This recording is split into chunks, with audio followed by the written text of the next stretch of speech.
Right, Sarah, what is tip number 4, please? So tip number 4 is to use, where possible, dialogic teaching. So I just thought I'd bring this one into the mix, having had quite a unique teaching experience in that I taught in Australia and I've taught in state and academies and then private and the IB and all of it.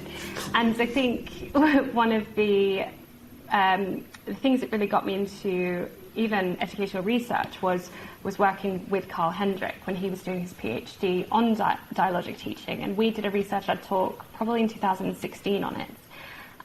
But it was because I was teaching the IB alongside A-level, and I never taught the IB before. And part of the IB was that students did an oral presentation, written, an oral. So, I mean, this is astounding, but a 16-year-old, I would have to teach them a particular thing. They would walk in, there would be unseen envelopes, and they would pick up the envelope, and it would be either an extract from a Shakespeare play we'd studied or a poem from a poet we had studied, and they had to speak to me about it for 8 minutes. Wow. Without me interjecting. And so much of building and assessing for that along the course of the curriculum design was to get students to talk as much as possible and have confidence in talking. Again, seeing a 16-year-old pick up a Keats poem and speak for 8 minutes about it, they cannot hide. If you're really listening to them, they cannot hide their knowledge. To succeed in that, they need to know it incredibly well. And part of the ways that we would build the confidence in this is by using Harkness, or by having lessons where we would say, throw that poem in the classroom and just sit at the desk and say absolutely nothing. And actually, I wouldn't even listen to the students. I would just track who's talking and listen to what they're saying.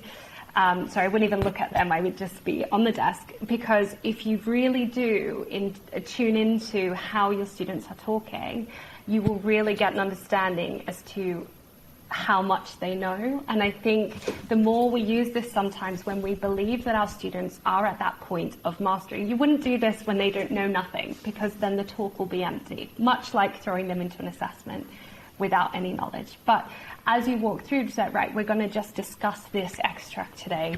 I'm going to put it on the table. I want you all to discuss. And if you track how those students are responding, it's a really nice, clean way to assess how much they know. Keep going. Please keep going. This is fascinating. So one of the ways that I would assess, and this isn't the case for everyone, but I did write about this, and it's drawing to my Australian roots, but I did, we love an acronym in teaching, so it was just a nice, clear way for me to remember, but as a sort of AC/DC approach, nailed it. Whereas listening to where the students are just agreeing as the A. So when you're hearing, right, so I'm tracking, say, a boy, I'm not sure, is he just sat there agreeing? If he's agreeing, then I think, is he listening? That would be a really interesting way for them to move in and be like, oh, what do you agree with? If you find them just agreeing, it could be a nice way to identify that they don't actually know, so there's a knowledge gap. The second is, are they contradicting? So that's quite interesting. Like, are they like, oh, I don't agree with that, I think this, in which case you could be able to see that students are, evaluating internally, they've thought about that idea, they're able to say actually another idea exists, or that's a student who's read a different paper and has just this other, maybe a tutor's told them the right answer. So there's reasons. So if they're just doing that, then I think that you could then have nice discussions, right? Well, why did you think that student's point was relevant then? Nice discussions to just bring that conversation, that knowledge to the surface. Another is, are they developing on those ideas? And again, you can teach those. So yes, I agree with, and I thought that symbol also represented, so is it a sort of nice development of the idea that's happening, or do they just always change the idea? And again, you could see changing the idea as perhaps that student has a particular school of knowledge, but again, and then moving to that, back to what I said earlier about perhaps route knowledge that they have, where like, I know I can say this and put this idea out there, but I'm not actually responding or engaging to the ideas that are being put forward in a flexible way. So I think that's a really nice way to think about how students are responding and talking. And again, either intervening as a teacher if you feel it is right to be like, right, we're going to stop there, I'm just going to ask this question and I'm just going to challenge people on that idea, and then enable that to go back to your teaching and be like, right, I definitely know that this student has this particular school of thought, but they haven't yet developed that. So what can I do in my classroom? How can we build on this? How can we discuss more?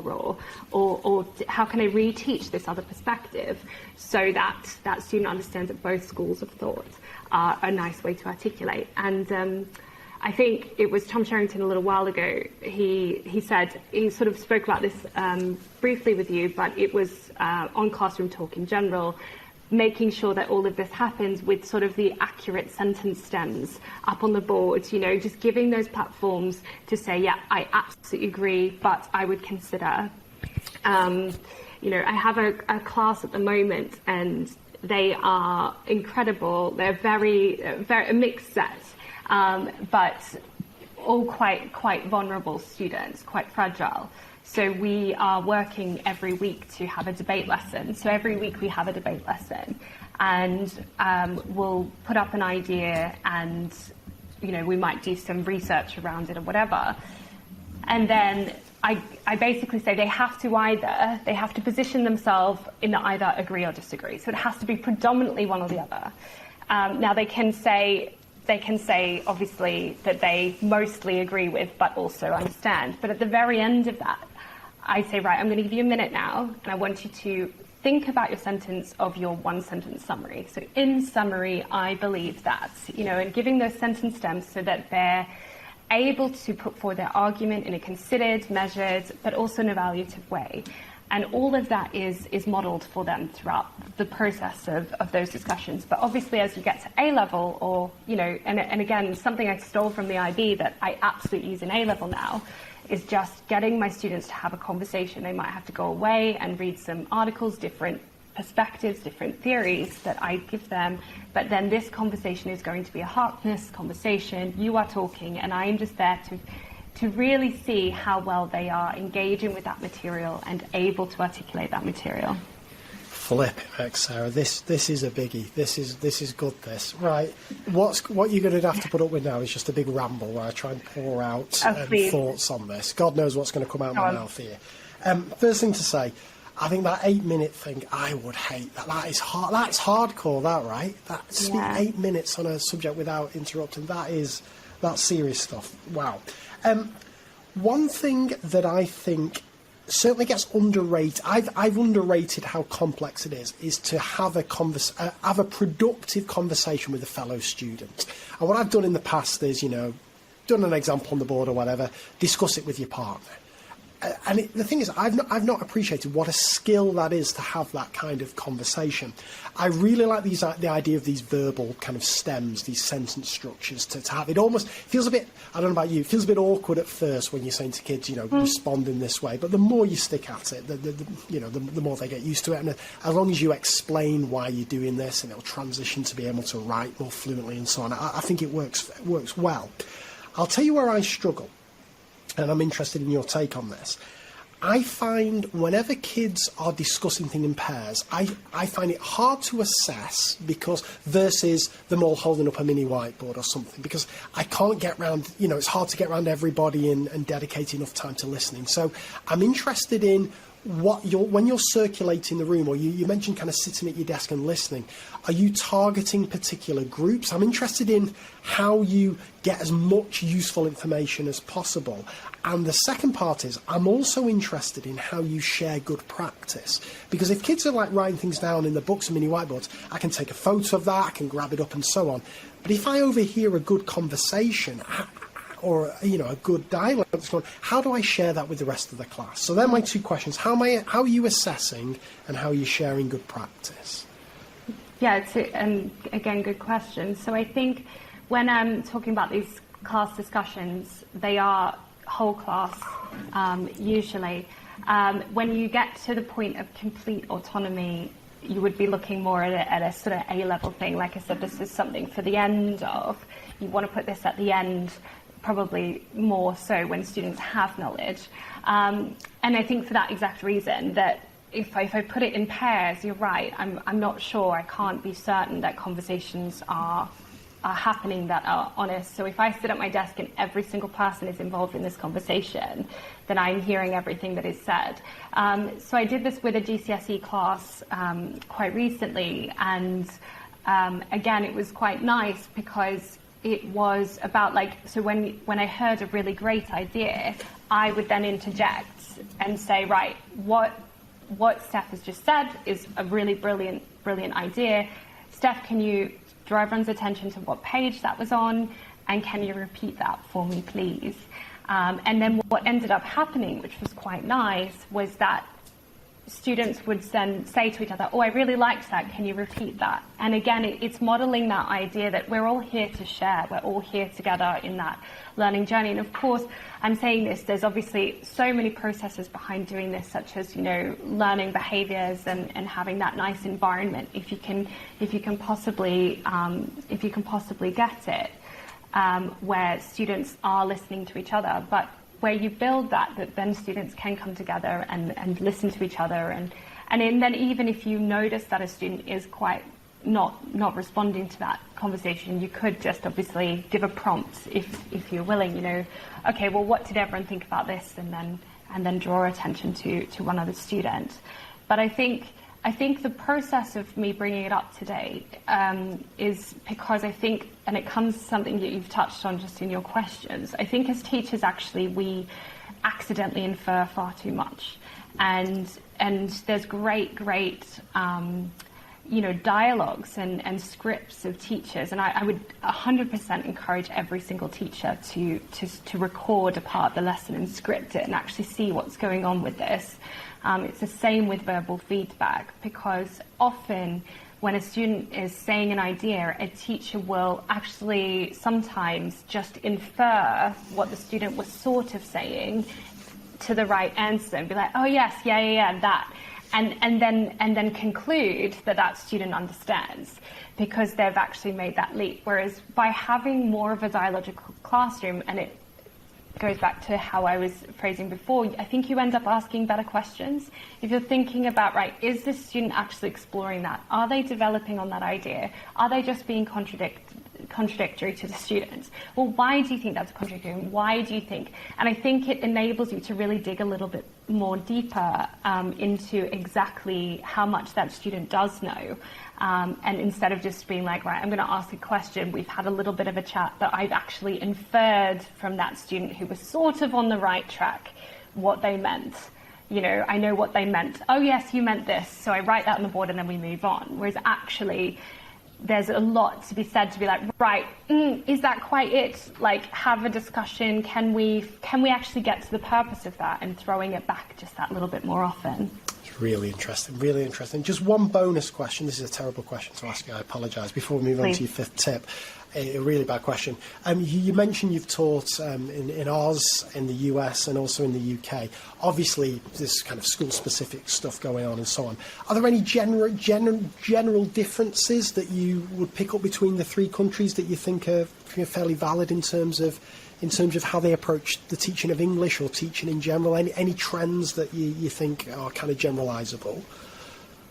No, I will just correct. Sorry, I've taught in the UK and Australia. I've taught just in the UK. I've taught in state sector academies. That's probably where. So got it. Sorry. Sorry. Across UK and Oz. Let's go for that. So, I mean, that's only two. That's a really. I think it was a general things. I think. It's hard. It's a really hard thing for me to actually reflect on, because I don't think I have the right amount of knowledge to do so. Apologies. But I do think my experience has been very varied. Like, I taught with Indigenous students in Australia, predominantly, so there's 25% Aboriginal Australian population of the school, which was incredible, but it was so poorly funded that I was teaching English, history, geography, and maths. Wow. So that was my first job outside of uni. So I was doing all sorts of things there. I think there is a freedom in the state sector in Australia that I loved and that I missed when I came over. I did feel that moving over to the UK, where obviously there's great things about Ofsted, but I did move over 9 years ago when we were on that sort of pendulum swing, weren't we, over here of being all about, like, you know, the sort of blown up volleyballs with your learning objectives on them that we threw around the room sort of thing, which blew my mind. I was like, this is why? And it was so difficult for me to arrive from a state sector over in Australia where there was this kind of nice, beautiful freedom, to then this very, you know, I remember, and actually it's so interesting that you've asked this because I caught up with one of my mentors in my very first school. I was living and working in Leeds actually for 2.5 years, and she just recently published, and we were at a conference together, and I hadn't seen her in 9 years. And we were joking because I said I remembered my first lesson observation when I moved. And I love teaching. Like, teaching, it's really lame, but I'm from, you know, quite a low income family. My goal was to become a teacher. And I feel like I did that. Now I'm like, okay, cool. I don't know what else to do because I've made my goal, you know. At uni, they were like, where do you see yourself in 5 years? And I was like, just being a really good teacher. So that was always the thing that I wanted to do. But so I moved over. I was in my first lesson observation. I'd received really, really good grades and results in Australia, and, you know, had sort of came second in my course and loads of stuff. And so, you know, lesson observation, I was really excited for it because no one had seen me teach in the UK. And she took me aside and she said, that was a really good lesson. Like, this was a rough school, a really challenging group of pupils who were sat there working quietly, working independently, asking great questions. She was like, this was a great lesson, but you would have failed. And I was like, and she's not, you know, we're good friends. She wasn't, it wasn't criticism at all. I said it actually helped me massively. Because I was confused, and I was like, why would I fail? She's like, well, you didn't do a plenary, and then you didn't check for understanding like 5 times, and hold up paddle pop sticks. And I was like, oh, this is crazy. This is bonkers. And it probably was partly what influenced me in getting into educational research, because I'm like, this can't be what good learning needs to be, you know? So it was a fascinating journey. Sorry, I'm not sure if that answered your question. No, that's brilliant. Those are the lots of observations that I've had having done both of those different systems and situations. That's dead interesting.